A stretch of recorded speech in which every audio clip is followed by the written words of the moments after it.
Bismillahirrahmanirrahim. Pada suatu hari Rasulullah SAW ditemui oleh malaikat Jibril. Rasul pun bertanya, "Ada apa wahai Jibril?" Jibril menjawab, "Wahai Muhammad, sesungguhnya hari ini Allah Subhanahu wa Ta'ala sedang mengobarkan nyala api neraka, dan seluruh para malaikat amat ketakutan. Mereka tidak tahu harus bagaimana. Untung aku ingat," kata Jibril, "bahwa engkau Muhammad adalah sumber cinta dan sayang Allah Subhanahu wa Ta'ala kepada alam semesta. Dengan alasan itu aku kesini, bertabaruk mengambil berkah dengan cinta Allah kepada dirimu, ya Rasulullah, ya Muhammad." Rasulullah terdiam beberapa saat, kemudian bertanya lagi, "Wahai Jibril, ceritakan padaku bagaimana neraka itu sesungguhnya." Jibril menjawab, "Wahai Muhammad, neraka itu bagaikan lubang-lubang yang terdiri dari 7 tingkat. Jarak antara satu lubang dengan yang lain ialah perjalanan 70 tahun. Lubang paling bawah adalah lubang yang paling panas." Nabi SAW meneruskan pertanyaannya, "Lalu siapakah penghuni lubang-lubang neraka itu, wahai Jibril? Sampaikan kepadaku, Jibril." Jibril menjawab, "Lubang yang paling bawah diciptakan untuk orang-orang munafik. Lubang yang berikutnya untuk penyembah berhala, lalu untuk penyembah bintang dan matahari." Jibril terus menerangkan penghuni tingkatan neraka hingga lubang yang kelima, tempat umat Yahudi, dan yang keenam dihuni oleh umat Nasrani. Setelah menjelaskan penghuni 6 tingkatan neraka, Jibril diam cukup lama. Rasulullah SAW penasaran dan bertanya kepada Jibril, "Wahai Jibril, siapakah penghuni neraka yang ketujuh?" Jibril diam saja tidak menjawab. Rasulullah SAW mengulangi pertanyaannya, tapi Jibril tetap diam.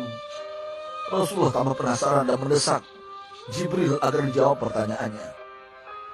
Akhirnya Jibril pun berkata, "Umatmu, wahai Muhammad, mereka itu para pelaku dosa besar di kalangan umatmu, yang dimana sampai mereka mati belum sempat bertaubat." Mendengar jawaban Jibril, Rasulullah langsung jatuh pingsan. Jibril merangkulnya dan meletakkan tubuh baginda di atas pangkuannya. Tak berapa lama Rasulullah SAW sadar dan langsung menangis bersimbah air mata dengan terisak-isak. Rasulullah mempertegas pertanyaannya, "Wahai Jibril, apakah benar ada di antara umatku yang masuk neraka?" Jibril menjawab, "Benar, wahai Muhammad, pelaku dosa besar di antara umatmu yang belum bertaubat." Setelah itu Rasulullah menghadap kiblat dan sujud kepada Allah dalam isak tangisnya. Sesekali dengan suara pelan beliau membisikkan kata-kata, "Ummati ya Rabb, ummati, ummati, ummati."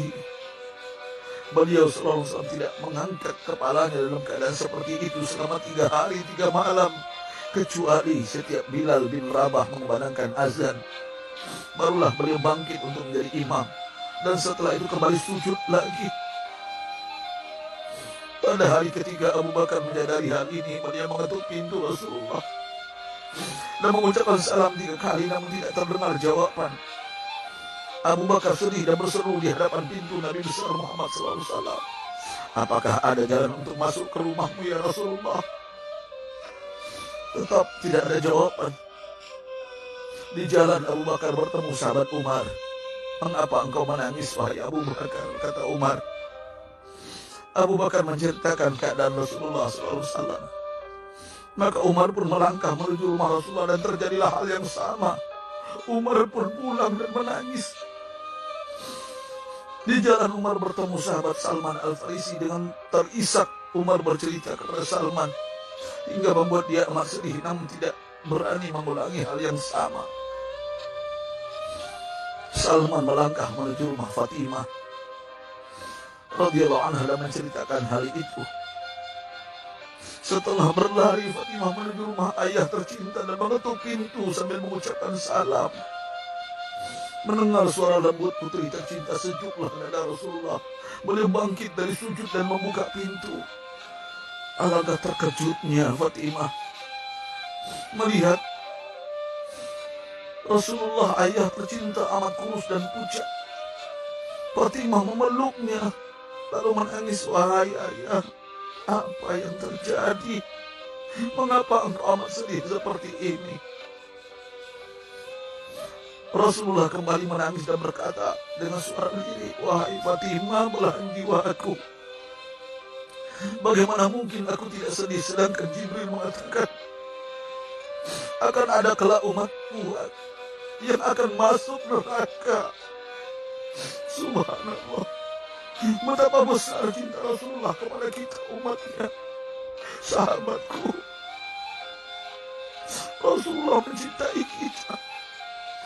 Antaman ma'aman ahbabta, engkau akan berkumpul dengan orang yang kau cintai. Mari kita mencintai baginda Nabi besar Muhammad SAW yang mencintai kita, umat yang tidak rela kita masuk neraka. Mari kita mencintai beliau dan berselawat. Sahabatku, sampaikan, Rasul mengajarkan kepada kita, mandala ala khairin falau misla ajri fa'ili.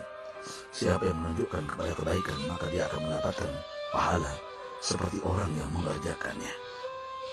Mudah-mudahan ini menjadi pahala jariah bagi kita.